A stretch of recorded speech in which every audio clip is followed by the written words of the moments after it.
উনি লাইব্রেরি হসপিটালে দেখতে এসছেন আমাদের হাসান আরিফ স্যার, আপনারা জানেন উনি আজকে মৃত্যুবরণ করেছেন 3টা 3:30টার দিকে। ইন্নালিল্লাহি ওয়া ইন্না ইলাইহি রাজিউন।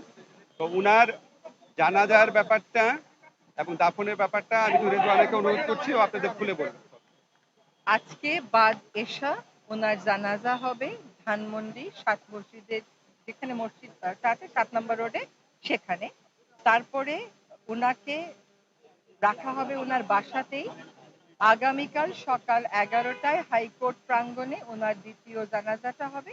তারপরে ওখানে মিরপুর বুদ্ধিজীবীতে দাফন করা হবে। আপনাদের একটা ক্লিয়ারিফাই করি, 7 নাম্বার মসজিদ, ধানমন্ডি 7 নাম্বার মসজিদ বাদ এশা প্রথম জানাজা হবে। আমাদের আদিলুর রহমান ভাই আছে, আমাদের আসিফ আছে উপদেষ্টা, আরো অনেকে আছে এখানে, আমাদের আকিজ বশির ভাই আছে। আমরা সবাই এখান থেকে সরাসরি ধানমন্ডি 7 নাম্বার মসজিদে যাব। তার কোনো প্রতিক্রিয়া জানাবেন কিনা? জি, কথা হয়েছে ওনার ছেলে, ওনার স্ত্রী, ওনার ভাগনা সবাই এখানে আছে। ওনার মেয়ে থাকে বিদেশে, সে ফিরবে, কিন্তু তার জন্য আগে কথা ছিল অপেক্ষা করা হবে, এখন আর অপেক্ষা করা হচ্ছে না। দাফনটা আগামীকাল বাদ জোহর মিরপুর বুদ্ধ। আমাদের তো আর আজকের সহকর্মী না, আমাদের তো সেই কোর্টের, যত বছর কোর্টের বারান্দায় হাঁটি তত বছরের সহকর্মী। আমার অনেক স্মৃতি, কারণ আমি যে প্রতিষ্ঠানে আগে কাজ করতাম সেটার অনেক মামলা উনি করেছে। আমি মনে করি আইন অঙ্গনে এমন সজ্জন, বিদ্বান, ভদ্র, প্রাজ্ঞ একজন আইনজীবী খুঁজে পাওয়া আসলেই দুষ্কর। একটা হাসান আরিফ স্যারের মৃত্যু মানে হচ্ছে আইনজীবী হিসেবে একজন প্রতিষ্ঠান চলে যাওয়া। দোয়া করবেন সবাই।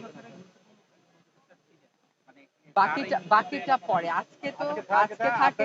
একটা কথা বলি, উনি উপদেষ্টা পরিষদের সদস্য হিসাবে আমাদের সবচেয়ে অ্যাক্টিভ, সবচেয়ে উদ্যোগী উপদেষ্টাদের একজন ছিলেন।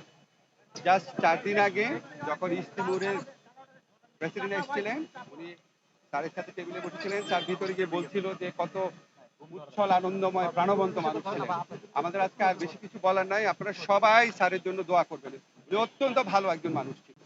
উনি খুবই ডিপলি শক হয়েছেন, স্যাডেন্ড হয়েছেন, এবং উনি তখনই আমাদেরকে বললেন যে এটা না, উনি নেমেই বললেন যে আমি এখনই হাসপাতালে যাব।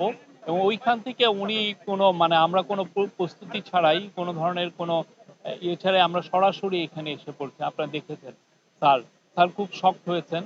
তো উনি ওনার একটা কন্ডোলেন্স মেসেজ একটু পরেই এখনই আমরা দিচ্ছি। এখন উনি ওনার বিদেহী আত্মার মাগফিরাত চেয়েছেন, এবং ওনার ফ্যামিলিকে একটু আগে ওনার ফ্যামিলির সাথে কথা বলেছেন, ফ্যামিলি মেম্বারদের সাথে। আপনারা জানেন হাসান আরিফ বাংলাদেশের লিগাল প্রফেশনের একজন মহিরুহু ছিলেন। বাংলাদেশের অনেক অনেক লিগাল অ্যাক্টিভিজম, যেগুলো আপনি ডিসেন্টিং ভয়েসগুলো বা ডিসিডেন্টদেরকে উনি ডিফেন্ড করেছেন। বাংলাদেশের মার্জিনালাইজ কমিউনিটির সাথে উনি দাঁড়িয়েছেন। ওনার এই এদের লিগাল অ্যাক্টিভিজমের, ওনার যে ল প্রফেশনের এই যে ওনার যে মানুষের প্রতি যে দরদ, এটা অনেক অনেক পুরনো, এবং এটা উনি অনেক বছর ধরে করছেন। এখন এমনও আছে যে উনি অনেকের মামলা লড়ে দিয়েছেন উইদাউট এনি ফিস, এবং উনি খুবই ডিপলি কমিটেড সোশ্যাল ওয়ার্কার ছিলেন। অনেক কজে ওনার ইনভলভমেন্ট ছিল। আর আমি বলতে পারি যে গত 4 মাস এই ইন্টারিম গভর্নমেন্টে উনি ছিলেন একজন আমি ক্যাবিনেট মিটিংগুলো দেখেছি, উনি প্রত্যেকটা ডিবেটে খুবই পার্টিসিপেট করতেন, প্রত্যেক বিষয়ে ওনার সুচিন্তিত মতামত উনি দিতেন। উনি was a rock in the cabinet, আমি বলবো।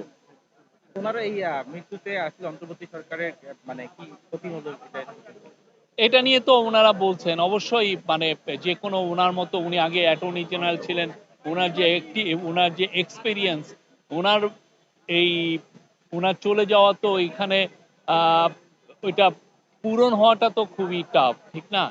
তো সেই জন্য আমরা ওনার বিদেহী আত্মার মাগফিরাত চাই, এবং অবশ্যই আমরা সবাই আশা করব যে উনি যে কাজগুলো রেখে গেছেন সেটা যাতে আমরা সবাই মিলে কমপ্লিট করতে পারি। প্রধান উপদেষ্টা, আমি বললাম তো, ওনার ফ্যামিলি মেম্বারের সাথে কথা বলেছেন, তাদেরকে কন্ডোলেন্স জানিয়েছেন। ওনার একটা মেসেজ এখনই আমরা বোধহয় অলরেডি দিয়েছি, আপনারা দেখবেন। আর উনি তো এছাড়া যা যা ফাংশনাল ইয়েদেরকে বলেছেন যে অন্যান্য অ্যাডভাইজাররা সবাই ওনার জানাজায় যাবেন, কালকে ওনার ইয়ে হবে। Thank you. শুনছিলেন আসলে আমি ব্যক্তিগতভাবে আমার একজন বিশিষ্ট শহীদকে হারিয়েছি, আর দেশ হারিয়েছে একজন দেশপ্রেমিক মানুষকে। আমরা তার আত্মার মাত্রার কামনা করছি, তার পরিবার পরিজন সমবেদনা জানাচ্ছি এবং এই ডক্টর আরিফ সাহেবের শূন্যতা সহজে পূরণ হবার না বলে